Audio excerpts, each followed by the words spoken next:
अस्सलामुअलैकुम। मोहम्मद अज़हर सिद्दीक अपने programme political diaries के साथ हाजिर खिदमत है। बहुत जल्द एक नया सेगमेंट या एक नया प्रोग्राम का नया रूप, नाम शख्सियत का भी मैं नहीं बता रहा, वो टीम सेलेक्ट हो रही है और उस पर काम हो रहा है, जहाँ पे मल्टीपल इश्यूज़ आप देखा करेंगे। आप दुआ कीजिएगा कि मुझे रब पाक हिम्मत दिए रखे। वक्त नहीं होता, बड़ी मुश्किल से वक्त निकालना पड़ता है। और आज बहुत 2-3 इश्यूज़ हैं, बड़े ज़रूरी हैं बात करने पे। और मैं आपको पता है तहकीक के बाद में के अलावा मैं क़याम नहीं करता जब तक तहकीक मेरी मुकम्मल ना हो जाए।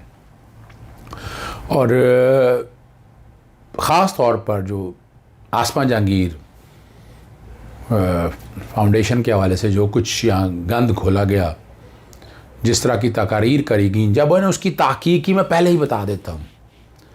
राना शमीम का वहाँ जाना, नवाज़ शरीफ का ऑल्टरनेट तैयार हो रहा है कि पासपोर्ट या वीज़ा उनका एक्सटेंड हो रहा है। वो पॉलिटिकली इस केस को बनाना चाहते हैं कि नवाज शरीफ के साथ कुछ सियासी तौर पर ज्यादती हुई है। एक तीर में दो शिकार करना चाहते हैं। ये मैं बड़ी तहकीक के बाद लंदन में जो मेरे पास प्लान आया सामने, मैं उसके हवाले से गुफ्तगू कर रहा हूँ आपके साथ। इसलिए राना शमीम को लंदन बुलाया गया यहाँ पर। और उसके बाद जो आप अहमद नुरानी वाली, वो अमेरिका से लिया गया साबित करने के लिए कि पाकिस्तान में हालात नहीं। आप दावा तो लगाया ना, ये पूरी एक कंस्पिरेसी चल रही है। और इसी के साथ चीज़ जो मिलाई हुई है, और मैंने यूरोपियन यूनियन या बाकी कह दिया, और मैंने बड़ी डिटेल में मैंने गुफ्तगू की है कि ये फंडेड टेलीफोन डाटा रिकॉर्ड निकाला जाए, फ़ंड किसने किए हैं और ये किन किन लोगों को इकट्ठा किया है। मैंने बड़ी तफसीली गुफ्तगू की है मलिया हाशमी के प्रोग्राम में, पब्लिक न्यूज़ पे। आगे चलने से पहले जरा मेरा वो नुक्ता नज़र सुन ले, वही मेरा नुक्ता नज़र है, सुनिएगा।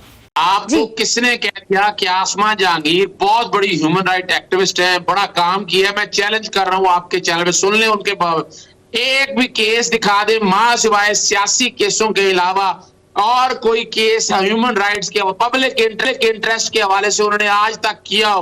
आप सर्च कर सकती है, नेट पे देख सकती है। उनका एजेंडा बुनियादी तौर पर एक खास एजेंडा था कि जिसके लिए उनकी एनजीओ को फंड मिलते थे, वो माइनॉरिटीज के इश्यू को उठाती थी, और वही एक एजेंडा था जिसको अपना मंतकी अंजाम तक पहुंचाने के लिए उन्होंने ठेका लिया था, और आजकल भी वही कर रहे हैं। इस कॉन्फ्रेंस का इनकार करके आप हैरान रह जाएंगे कि इनके फंड करने वाले कौन लोग हैं। जिन लोगों ने इनको फंड किया, जो एजेंडा उन्होंने तय करके दिया, उसी एजेंडे के तहत सारे का सारा अगर आप एजेंडा उठाकर देख ले तो ये एक प्री प्लान एक तयशुदा स्ट्रेटजी थी। उनमें जो लोग गए, फिर बाकायदा उनके लिए क्या करना था, क्या तय करना था। अली अहमद कुर्द का क्या ताल्लुक इस सारे मसले से अगर देखा जाए, अब सार आलम का क्या ताल्लुक इस सारे मसले से, हामिद मीर की क्या कंट्रीब्यूशन है कि जो उन सब, यानी ऐसी क्या खास चीज है कि सिर्फ आपने एक फिक्र के लोगों को इकट्ठा किया, फिर आपने बाकायदा हॉल के अंदर भी ऐसे लोगों को इकट्ठा किया कि जिनका मकसद ये था कि खास एजेंडा जो है, और वो एजेंडा समझने मुश्किल नहीं है,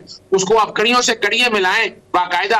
इस तरह की बातें अगर अदालतों के हवाले से होनी थी, पिछले साल भी हो सकती है, सेमिनार पिछले साल भी हुआ था, लेकिन इस साल राना शमीम से पहले अगर आप चीजें उठाकर देख लें, नवाज शरीफ की बाहर मुलाकातें देख लें, और क्लोजिंग सेशन के अंदर नवाज शरीफ को एब्सकॉन्डर को जो पैमरा के मैंने रुकवाया हुआ है बाकायदा कि एक एब्सकॉन्डर नहीं आ सकता, और उसको बुलाना, ऐसी क्या खास चीज थी उनके पास कि एक ऐसे आदमी को जो कन्विक्ट था, पूरी दुनिया में ये कॉन्सेप्ट नहीं है, वो है ऐसे आदमी को प्रोवोक नहीं करने देते, ना उसको इंपॉर्टेंस देते हैं। आर्टिकल 19 को सामने रखते हैं, इंसाइटमेंट टू ऑफेंस के बाद। क्या आप चाहते हैं कि एक आदमी जो करप्ट है, सजाएं हुई हैं, उसको बाकायदा अहमियत दी जाए, उसकी शख्सियत को उजागर किया जाए, ताकि बाकी लोग भी ये करें? पूरी दुनिया में ऐसा नहीं हुआ, लेकिन यहाँ हो रहा है। दूसरी बात जो समझने वाली है कि मैं समझता हूँ हमारी जुडिशरी को बड़े ध्यान से सोचना चाहिए था कि इस एजेंडे के तहत, देखे जस्टिस काली भाई साहब, मुझे शदीद इख्तलाफात है कि उनके बारे में कंट्रोवर्शियल शख्सियत है, उनके अपने हवाले से अगर देखा जाए, उनको भी इस सेमिनार में बुलाना, फिर खास तौर पर वो सो कॉल्ड लिबरल जो फिफ्थ जनरेशन जो सिक्स जनरेशन हाइब्रिड वार के जो प्रमोट करने वाले लोग हैं, वो सारे साहब जाकर बैठे हुए हैं स्टेज के आसपास, जगह सारी उन्होंने। और मैंने तो बाकायदा जो है ना, हमारे एक दोस्त हैं, वो बाकायदा इस हवाले से इनको एक लेटर लिखने लगे हैं कि इसका फंड किसने किया, किन किन लोगों ने किया, जितने लोग ऑर्गेनाइजर थे उनका टेलीफोन का डाटा लेना है और इनके बारे में निकालना है, और वो चीजें सारी सामने आपकी आ जाएंगी कि ये सारे को मेन जो स्पॉन्सर है बिहाइंड किसी जगह वो नवाज शरीफ है, और उसका मकसद आपके सामने आ गया। फिर दूसरी बात एक जेर में रखिएगा मुलिया साहब, ये बड़ा जरूरी अमल हो गया है। मैं नहीं समझता कि आज के बाद ऐसी कॉन्फ्रेंस को पाकिस्तानी जुडिशरी में से किसी को बाकायदा अहमियत देनी चाहिए, ना इनमें जाना चाहिए। और अब जो एजेंडा सामने आ चुका है और बड़ा अच्छा जवाब दिया, मैं यही चैलेंज कर देता हूं। अली अहमद कुट साहब का भी अगर आप किरदार देख लें, उन प्रोफेशनल कितने वकील हैं, कितने बलोचिस्तान हाईकोर्ट में या पूरे पाकिस्तान के हाईकोर्टों में केस है उनके, सुप्रीम कोर्ट में कितने केस है वो पेश, यानी वो आदमी जो कोर्टों में पेश नहीं होता वो अदालतों के बारे में बात आता है। शर्म आनी चाहिए ऐसे आदमी को। और दूसरी बात है जवाब जो दिया चीजों से, आपने बताया कौन सा केस है, मैं भी चैलेंज करता हूं कौन सा केस है। आप वो सिर्फ नवाज शरीफ के केसों को बुनियाद बनाकर या जस्टिस काजी भाई साहब के केस को, कॉन्ट्रोवर्शियल केस को बनाकर, और वो भी हमने देख लिया कि फैजाबाद धरने के हवाले से चीजें सारी सामने आ गई, वो भी क्लैरिटी के साथ आ गई। और वो ये बुनियादी तौर पर एक जो चीज समझने वाली है कि वो चाहते हैं कि अदालतें इतनी बेतौकीर हो जाए कि ये लोग इतने ताकतवर है, इन करप्ट को ना पूछा जाए। यानी खास तौर पर इन लोगों का देखा जाए तो उनका एजेंडा क्या है कि भाई आप करप्शन पे कोई बात ना करें, आप लूट मार में कोई बात ना करें, आप इसमें, यानी मैं एक सवाल मैं ये भी उठा दूंगा आपको, जिन किसी ने मेरी अदलिया के ऊपर यह उठा लिया है कि 126 नंबर पे मैं चैलेंज करता हूं उन लोगों के ऊपर भी, पाकिस्तान के अगर एक आम आदमी को इंसाफ नहीं मिलता तो यहाँ तो रोजाना सड़कों पे खुदकुशी हो जानी चाहिए, यहाँ लोग आम आदमी को मिलकर यहाँ एहतजाज करना चाहिए। खुदारा डोंट डू दिस। ये एक एजेंडे के तहत पाकिस्तानी अदलिया को बदनाम कर रहे हैं कि वो यानी क्या करना चाहते हैं कि आइंदा से किसी अशराफिया को पकड़ा ना जाए, उसका केस अदालतों में ना आए, उसका ट्रायल ना हो सके। बुनियादी तौर पर ये एक एजेंडा है और जिसको प्लेटफॉर्म जो है ना ये आसमा जहांगीर फाउंडेशन है और इनके कर्ता दादा लोगों ने प्लानिंग के साथ फ्राहम किया। और ये मामले को छोड़ना नहीं चाहिए यहाँ पर। यानी मैं जो समझता हूँ अली अहमद कुर्द की तकरीर और बाकी सारे मामले जो है वो बगावत है। हमारी स्टेट एजेंसीज को जो सिविल इंतजामी है उनको हरकत में आना चाहिए। और दूसरी जहां तक बात है तौहीन अदालत कमिट की है, आपने बगैर किसी केस का कोई सबूत के बगैर आपने पब्लिक फोरम पे जो इंटरनेशनली देखा जा रहा है, आपने अली अहमद कुर्द साहब ने और जो जितने वो ऑर्गेनाइजर थे उन्होंने तौहीन अदालत कमिट की है और वो बाकायदा सुप्रीम कोर्ट भी टेकअप कर सकती है। लाहौर हाई कोर्ट के चीफ जस्टिस बैठे हुए थे वो भी टेकअप, मैं और उम्मीद करता हूं कि जस्टिस अख्तर मिनल्ला साहब इस मामले को देंगे। जो सबसे ज्यादा जो है ना आर्टिकल 19 को फ्लाउट जो हुआ है ना वो इस्लामाबाद हाई कोर्ट के हवाले से चीजें बड़ी सामने आई। हम बड़े अरसे से कह रहे हैं कि इसको रेगुलेट कर लें। आर्टिकल 19 इतनी आजादी नहीं देता है कि आप बाकायदा तौहीन अदालत करें, आप इदारों के बारे में बगावत करें, इंटेग्रिटी एंड सिक्योरिटी पे बात करें, इंसाइटमेंट टू ऑफेंस की बात करें। ये वो सारे मसाइल हैं। अब मौका आ गया कि नहीं रोकना फिर यहाँ कोई नहीं रोक सकेगा। फिर हमारे दोस्त है सहारा राना साहब हैं PTV में, उन्होंने कहा तो बीपर पे मैंने जो गुफ्तगू की, मैं तो बड़ा क्लियर हूँ इस हवाले से, ज़रा वो सुन लीजिएगा मैंने क्या गुफ्तगू की। देखिए बुनियादी तौर पर एक बात तो बड़ी क्लैरिटी के साथ आ गई कि ये सेमिनार जो कोई भी था ये एक प्लान एजेंडा था। और चेन ऑफ इवेंट अगर सारे देख लिए जाएं, जिस तरह नवाज शरीफ ने प्लानिंग के साथ उस गैंग ने कोशिश की, राना शमीम की वीडियो उस टाइम पे आया, इस्लामाबाद हाईकोर्ट की हेयरिंग होने से कबल बाकायदा ये प्लान करके रखा गया और इस बात को बताया नहीं गया जनाब चीफ जस्टिस या बाकी जजेस को कि इसी से खिताब करना है नवाज शरीफ ने। जहां तक दूसरी बात एक देखे सार्थक, एक बार मैं बड़ा क्लियर हूँ, मैं बड़ा क्रिटिक हूँ आसमा जहांगीर का। ये माइनॉरिटी के हवाले से कुछ हो सका थोड़ा बहुत काम हो, लेकिन पब्लिक इंटरेस्ट में ह्यूमन राइट में कोई नहीं। वो जब भी रही है उन्होंने हमेशा पाकिस्तानी इदारों के बारे में, पाकिस्तान अदलिया के बारे में जिस तरह की जुबान इस्तेमाल की वो हर एक को पता है। 56 कंपनियों का केस जो था उसमें शहबाज शरीफ और उन सारी कंपनियों की ये तो रिकॉर्ड, अल्ताफ हुसैन ने जब मुल्की इदारों के बारे में बात की तब उनकी ये वकील बनकर सामने आई। तो यहाँ मैं इस बारे में मैं इसको एजेंडा नहीं समझता, ये पूरा एक प्री प्लान एजेंडा था। और जिस तरह बाकायदा चीफ जस्टिस को बुलाया गया और इदारों के बारे में जो बातें की है, बगावत का मुकदमा अलहदा बनता है। और अली अहमद कुर्द जो जिन्होंने ये सारा सेमिनार ऑर्गेनाइज किया, मैनेज किया, इनके खिलाफ तौहीन अदालत की कार्रवाई अलहदा बनती है। अच्छा ये बताइए कि चौधरी फवाद हुसैन साहब ने तो एक असूली मौक़िफ़ अपनाया और जाने से इनकार कर दिया। आप नहीं समझते कि बाकी लोगों को बता देना चाहिए था कि कौन कौन खिताब कर रहा है ताकि लोग अपने फैसले कर पाते? बिल्कुल, इसमें तो कोई शक ही नहीं है।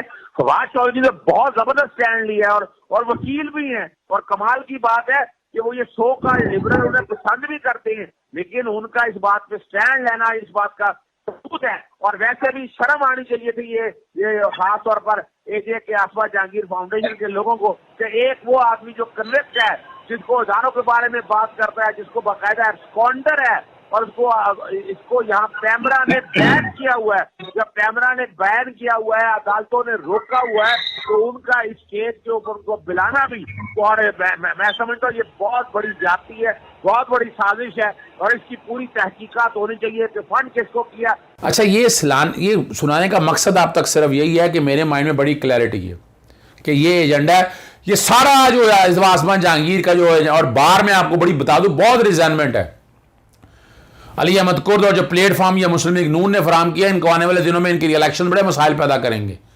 ये क्लैरिफिकेशन चाहिए इस ग्रुप को। यानी आप नवाज शरीफ का एजेंडा लेकर चल, खुदारा आप इदारे तो ना तबाह करें ना, आप अदालतियों को, हमारी अदालतों को ऐसे अंडर क्वेश्चन बना दिया आप लोगों ने।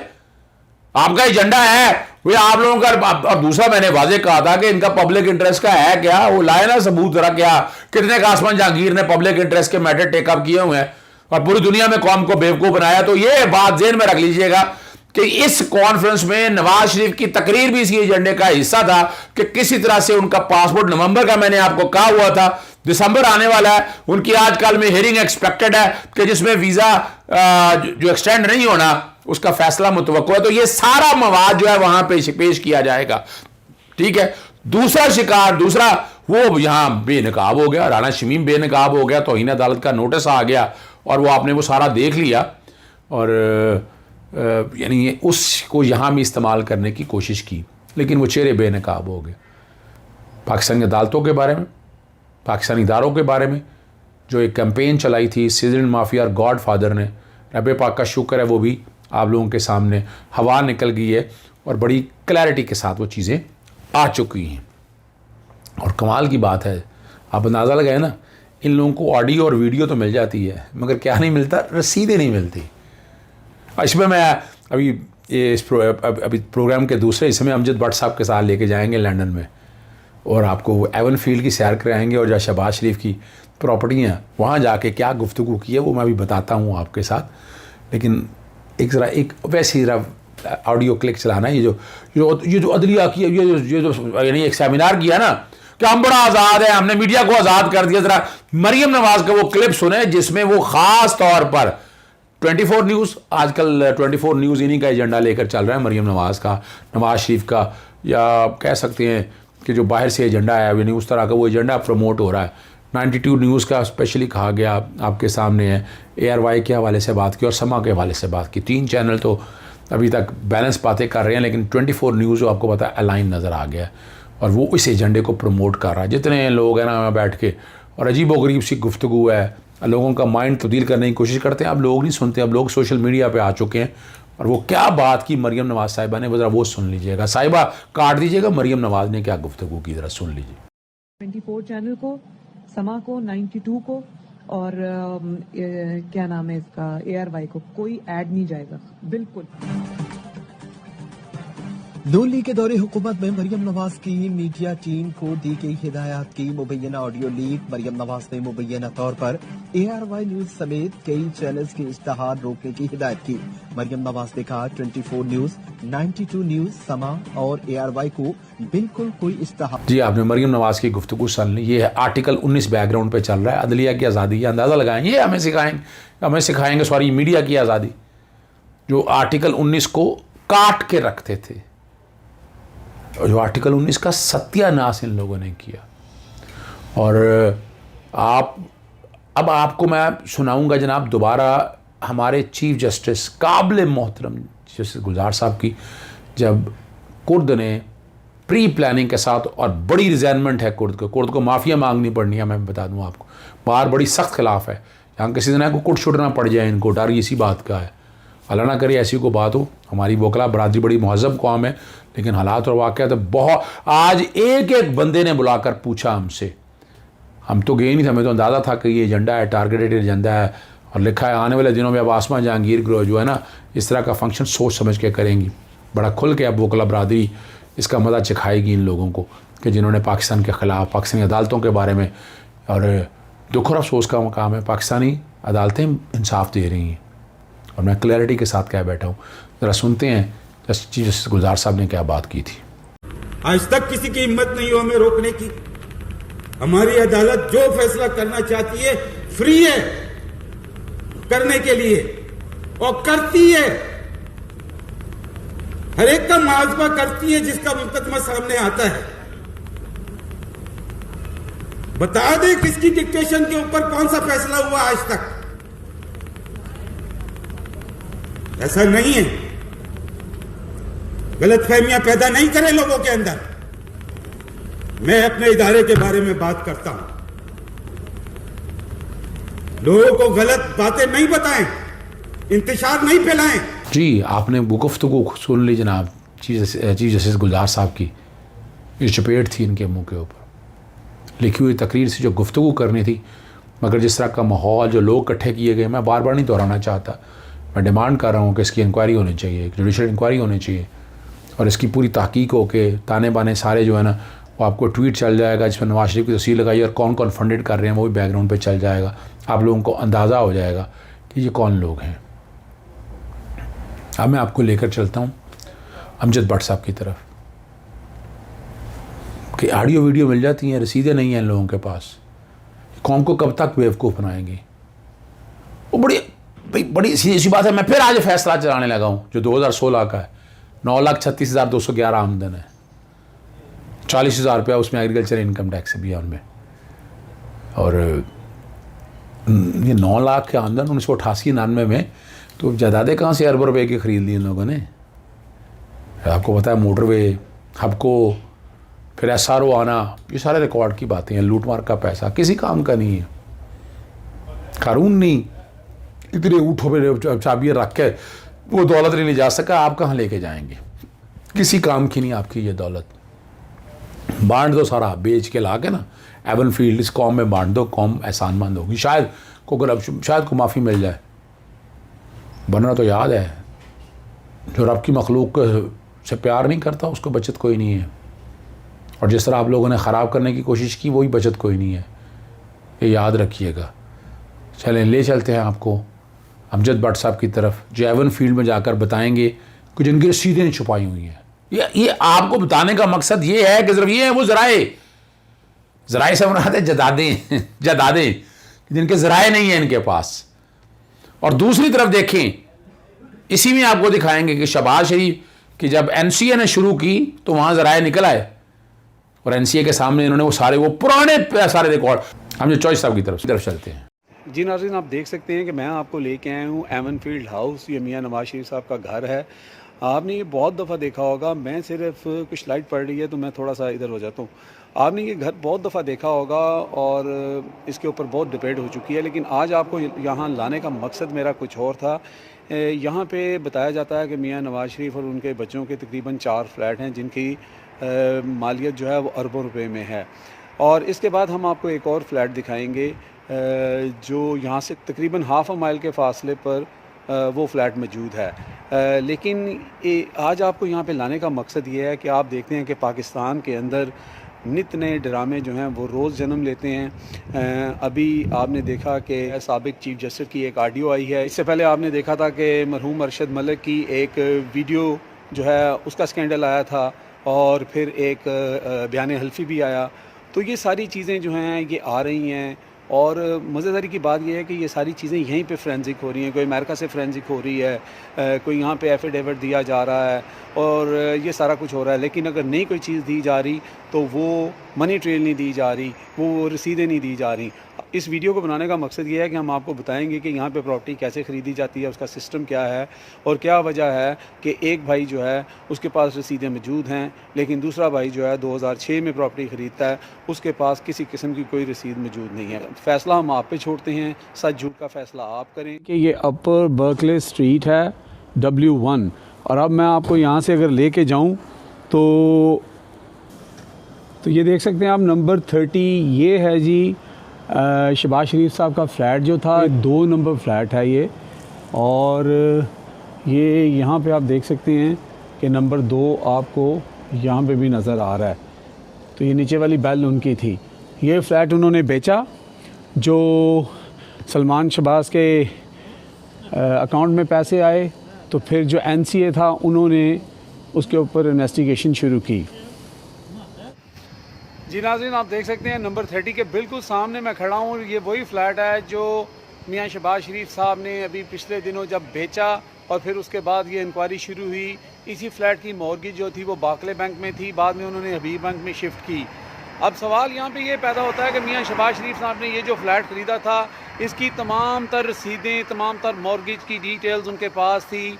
उन्होंने NCA जो नेशनल क्राइम एजेंसी है उनको बताया कि मेरे पास जब मैं पाकिस्तान से यहाँ ये फ़्लाइट ख़रीदने के लिए आया था तो 23,000 पाउंड मेरे पास था और 59,000 जो है उन्होंने अनील मुसर्रत जो उनके दोस्त हैं, जो इमरान खान के भी दोस्त हैं, यहाँ पे बहुत बड़े बिजनेसमैन हैं रियल एस्टेट के, उनसे लिया। मैं ये वीडियो बना रहा था, भाई यहाँ पे आ गए, मैंने इनको पहले इसी 30 नंबर से निकलते हुए देखा।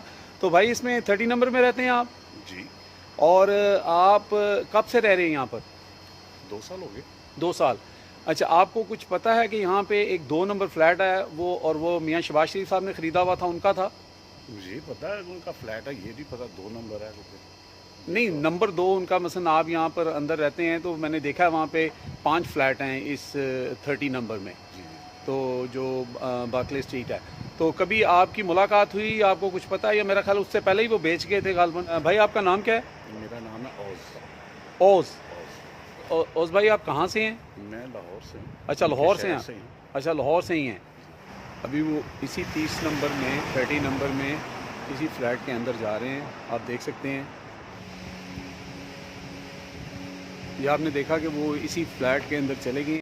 नाज़रीन, ये सब आपको दिखाने का मकसद ये था कि अगर छोटे भाई ने 2005 में एक फ़्लैट ख़रीदा और उसकी वो मॉर्गेज देते रहे, 23,000 पाउंड वो लेके आए थे और बाकी उन्होंने अनील मुसर्रत से लिया और NCA ने जो कुछ उनसे पूछा 19 महीने की इन्वेस्टिगेशन के बाद उन्होंने हर चीज़ की रसीद दी, हर चीज़ का जवाब दिया और फिर NCA जो नेशनल क्राइम एजेंसी है उन्होंने उनका वो फ्लैट जो है या उनकी वो जो इंक्वायरी थी उसको बंद कर दिया और सलमान शहबाज को वो पैसे लुटा दिए। तो अब यहाँ पे सवाल ये पैदा होता है, अगर एक भाई जो है वो 2005 में फ़्लैट ख़रीदता है तो उसके पास सारे डॉक्यूमेंट्स हैं, लेकिन दूसरे बड़े भाई जो हैं मियाँ नवाज शरीफ साहब वो 4 फ्लैट ख़रीदते हैं और वो 2006 में ख़रीदते हैं, लेकिन उनके पास डॉक्यूमेंट्स और रसीदें क्यों नहीं हैं? यहाँ पे यही मसला है। आपसे रसीदें मांगी जाती हैं, आप ऑडियो ले आते हैं, आप वीडियो ले आते हैं, आप एफिडेविट ले आते हैं, हल्फिया बयान ले आते हैं और ये सब कुछ इंग्लैंड में होता है या अमेरिका में होता है। भाई ये हमारे मुल्क के अंदर भी ऐसे अदारे हैं जो इन चीज़ों को इन्वेस्टिगेट कर सकते हैं। पंजाब के अंदर बहुत बड़ा फोरेंसिक अदारा बना हुआ है और हमारे सुप्रीम कोर्ट की डायरेक्शन भी गई हैं कि वही अदारे की बात मानी जाएगी पंजाब के अदारे से। आज भी मैं कहता हूं कि मियाँ साहब सुबह टिकट करवाएं और पाकिस्तान जाएं और 1 आधा महीना उनको जेल में रहना पड़ेगा। उसके बाद ये जो ऑडियो भी आई है साबिक जस्टिस साहब की उसको वहाँ पे पेश करें। अगर ये फोरेंसिक ठीक है तो दूध का दूध और पानी का पानी हो जाएगा। मुझे अब लंदन से इजाज़त दें। टेक केयर, अल्लाह हाफिज़, पाकिस्तान जिंदाबाद। जी, आपने हम जैसा चॉइस सबकी बड़ी तफसीली और लोगों के जो हवाले से वो सारे तासुरात आपने सुन लिए, तो यहाँ से आप समझ सकते हैं कि ये हैं वो जायदादें जिनको छुपा रहे हैं। और हम बेवकूफ़ नहीं बनना चाहती इस बारे में और ना बनना चाहिए। और मैं प्रोग्राम ख़त्म करने से पहले रात मैंने बड़ी तफसीली बात कर ली थी, जो कि वीडियो के हवाले से सारी गुफ्तगू हो रही है। ये सारा एजेंडा जो था मैंने वो भी बता दिया कि नवाज़ शरीफ क्या करना चाहता है, वो भी आप लोगों को समझा दिया मैंने कि वो एक तीर में 2 शिकार। अपना बाहर का जो मामला है वीज़ा एक्सटेंशन के हवाले से डरना है ना, पाकिस्तान तो आना नहीं ना इन्होंने। हुक्मरानी यहाँ करनी है, हुक्मरानी तब करनी है, बनाए जेलों में बने ना लीडर। ज़रा लीडर सही तभी बनेंगे जब जेलों में आप रहेंगे। बहरहाल चले छोड़ें इस बातों को, मैं उनमें नहीं जाता। PLT 2019 सुप्रीम कोर्ट 675, जो कि रात आप लोगों ने कहा कि उसमें चीज़ ज़रा क्लियर नहीं है। फ़र्ज़ करें अगर ये वीडियो असली होती है, अरशद मलिक के केस में सेट हो गए हैं प्रिंसिपल। क्या सेट हुए हैं प्रिंसिपल? ये बैकग्राउंड पे चार्ली होगी, दोबारा रात में मैंने चलाई है। अगर वीडियो आ भी गई है, सबसे पहला काम है उसको फोरेंसिक कराना, फोरेंसिक करा के मुतल्लिका अदालत में लेकर जाना, शहादत की शक्ल में उसको साबित करना। यानी वीडियो को पहले सच्चाई को साबित करना, फिर दूसरा ये है कि क्या जो बातें कही हैं इसका कोई असर पड़ा है। भाई आपका सबूत तो है नहीं, मैंने आपको सारे बैकग्राउंड पे सारी चीज़ बता दी, इनकी आमदन की हालत मैंने बता दी। अब्दुल्ला फूलों वालों की बात नहीं मैं करना चाहता, ना जाती और अपरानी गाँव की बात करना चाहता हूँ, मैं उसकी प्रोग्राम चला चुका हूँ आपके साथ। वो उतना पोर्शन इनके गाँव की जो शक्ल है ना वो मैं चला चुका हूँ, फिर किसी दिन चलाऊँगा मैं आपके सामने। या चले मैं कहता हूँ कि अगर उनको वीडियो मिल गई मेरी पुरानी जो है ना, जो जाती उम्रा वहाँ की है, जी वहाँ की है, ज़रा वो देख लें। और दुल्ला फुल्ला वाला आपको पता है जो कोई भी था, ये साहब लाहौरों की बात नहीं हो रही, जो दुल्ला फुल्ला वाला की बात हो रही है, वो आप समझ आएंगे कि इनकी औकात क्या है। इनकी जो बातें कर रहे हैं ना यहाँ बैठकर कि हमारे बड़े अरबों रुपए के ये सारे असासे हैं, जदादें सारी वहाँ की दिखा दी, सबूत नहीं है। और कौम को कितना बेवकूफ़ बनाएंगे, कितना का लगाएंगे इस पर। फिर जब सुप्रीम कोर्ट ने कहा साथ कि जनाब अगर होगी तो क्या फ़ैसले पे असरअंदाज हुआ, तो वो साबित करना है। वो कहाँ है आपके पास? आपको मनी ट्रेल तो है नहीं, जैसे सरीना ईसा के पास मनी ट्रेल नहीं है। आज लोग तकाजा कर रहे हैं कि यहाँ कर दो। जैसे काजी फैसा ने इस सेमिनार में, इस फंडेड सेमिनार में अगर बातें कर दी तो वो मांग रहे हैं ना, सबूत लाएं, दिखाएं ना। लोग पूछते भी हैं कि रेफरेंस क्यों नहीं अभी तक फैसला हो रहा है, जो नया रेफरेंस आया है उसका भी मैं उम्मीद करता हूँ कि जैसे अपना काजी फैज साहब के हवाले से जो रेफरेंस फाइल किया नजर चौहान ने, उसको भी मैटर टेकअप लेकर उसको मंतकी अंजाम तक पहुँचाया जाए और किसी को ना बचाया जाए। जो चेहरा है वो सारे सामने आने चाहिए। आ जाएं, बताएं। अगर मनी ट्रेल तो है नहीं, और तीनों चीज़ें बार बार नहीं मैं बताना चाहता, मैं कह चुका हूँ, कई दफ़ा एक्सप्लेन कर चुका हूँ। एक बड़ी अहम इन्फॉर्मेशन आप लोगों को पता तो चल गई है, और आपको पता है कि 20 नवंबर का नोटिफिकेशन किया था कि DGISI का जो अपना चार्ज है वो 20 नवंबर को संभालेंगे। और उन्हीं चीज़ों को चेन ऑफ कमांड को सामने रखते हुए लेफ्टिनेंट जनरल नुमान महमूद ने जो कमांड है 11 कॉप्स पेशावर की जो है ना, वो लेफ्टिनेंट जनरल फैज़ हमीद साहब को अपना हैंड ओवर कर दी है। और इस वक्त जनरल फैज़ हमीद साहब कोर कमांडर पेशावर के तौर पर फ़राइज़ अंजाम देंगे। और ये कुछ लोगों के ज़हन में गलत फहमियाँ हैं कि ISI जो अपना काम जो पाकिस्तान जो कर रही है वो पीछे हट जाएगी, सवाल ही पैदा नहीं होता है।